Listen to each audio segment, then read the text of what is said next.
Change. What a powerful little word.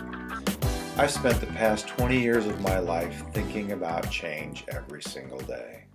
Talking about change, researching, reading, and writing about change. In fact, the quest for change has become my passion, my obsession. It all began with my own personal quest for change. I woke up one morning some 20 years ago and decided I needed a change, and I needed to change everything about me. My 10-year first marriage had just ended, ugly, and I was a mess. I was angry, depressed, stressed beyond belief, lonely, overweight, out of shape, drinking heavy, smoking heavy, hated my job, hated my life. I was ready to check out. It wasn't that I'd never wanted to change before.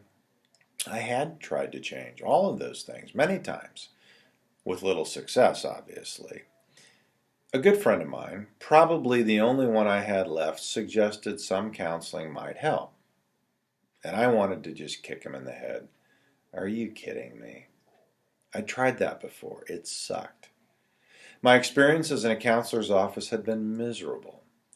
My first attempt began with a very impersonal request to fill out a boatload of papers, answer 1,000,000 questions, and set an appointment to come back the following week. At the second appointment, I was told that the information I had divulged during the first one had been analyzed, and they determined I was angry and depressed. No shit. Based on their professional recommendation, I was placed in a group. I went to that group exactly once. It was 10 people sitting in a circle. Talk about a bunch of social misfits. There was Bob the neurotic, worried about everything under the sun. Jane the nymphomaniac. Ted, divorced 4 times and contemplating marriage to some bimbo who was currently cheating on him. I sat and listened as each introduced themselves and told their story, for probably the 50th time. And then it was my turn. I wanted to throw up.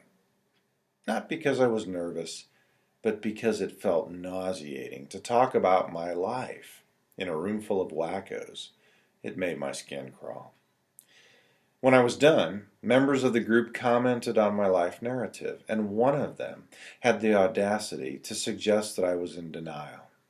That was all she wrote. I was done. Marriage counseling hadn't fared much better. 3 attempts at it all sucked. The first counselor, a female, sided with my ex. That was toast. The second was a male who sided with me. Again, a bust. The third was a pastor who basically said God hates divorce. Really? I bet he hates cancer and suicide too. Thanks for the heads up. So here was my buddy, encouraging me to get some counseling, and I was feeling nauseated all over again. So why did I finally go to counseling again? You want the truth?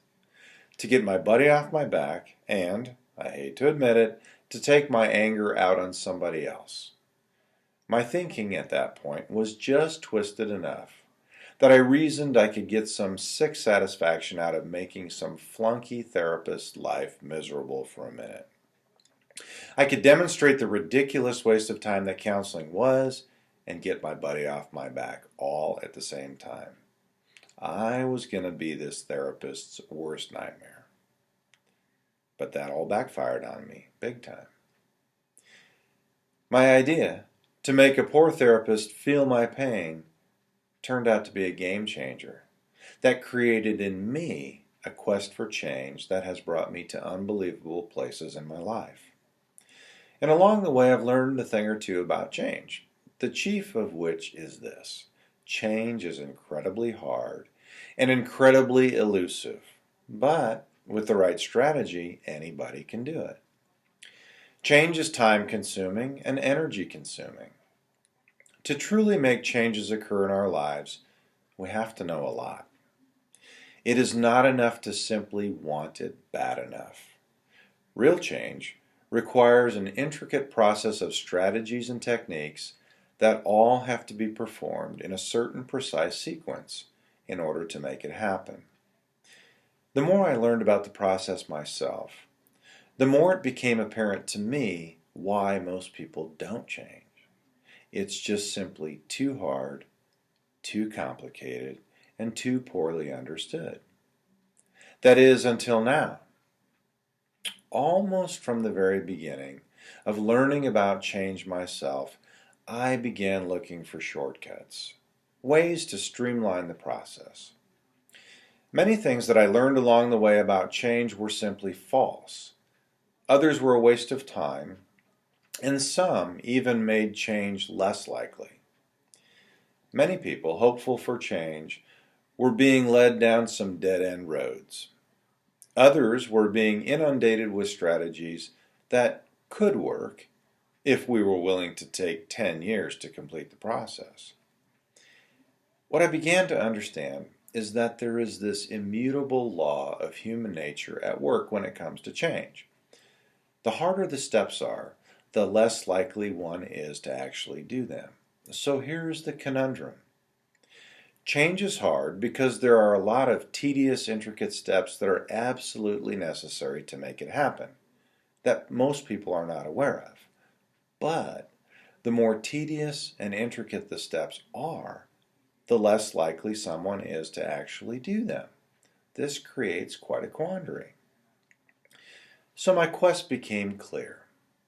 To chop out all the unnecessary steps or dead-end roads and strip the necessary steps down to the bare essentials. What is the least number of steps that are necessary to make change happen? And what is the most effective and the most efficient way to make those steps happen? Of course, even when you strip it all the way down to the bare essentials, you're still left with the problem of having a pretty daunting task. So thus began my odyssey to build the most direct route to change, with the least possible steps, using the most efficient and most effective ways to complete those steps, and in the least amount of time. Change really boils down to two things. Number one, perfecting a new, custom-built thought process to support the desired outcome. And number two, getting that new thought process properly loaded into the brain. For years, 13 of them now, I've worked nearly every day on this process, researching, experimenting, collecting data, taking notes, writing dissertations, all with a single quest in mind, to build the most direct and user-friendly technique to make change really happen. Like most developers, I suppose, I've had some serendipitous events that have been game changers along the way. It's funny sometimes how that works. Those events will be highlighted along the way, but mostly it's been trial and error, working the process over and over, tweaking, researching, writing, retweaking, and trying again and again. But that work has paid off. I now have a process that does exactly what I hoped it would 13 years ago. CAVP is the culmination of these efforts, cognitive audio-visual programming. CAVP is based squarely on two giants in the field of psychological change, cognitive behavioral therapy and neuro-linguistic programming. These two behemoths, CBT and NLP, have dominated the field of change for over half a century and are still going strong, stronger than ever. 500 clinical studies and counting have empirically verified the awesome power they possess for making change happen. CAVP is a combination of these two powerhouse therapeutic approaches for change that has been distilled down to the purest of essential concepts, and then carefully integrated into digital processes that are housed in and accessed by the most powerful, practical, convenient, and accessible tool you have ever owned, your smartphone. And where is your phone 24/7? That is, when you're not sleeping with it, in your pocket, of course. Hence the moniker for CAVP, Change in Your Pocket. I'm proud to introduce to you the most innovative and practical strategy on the planet for making change happen, CAVP. What follows in this series is a detailed description of CAVP, A to Z, start to finish. So grab your phone, if you're not already watching this video on it.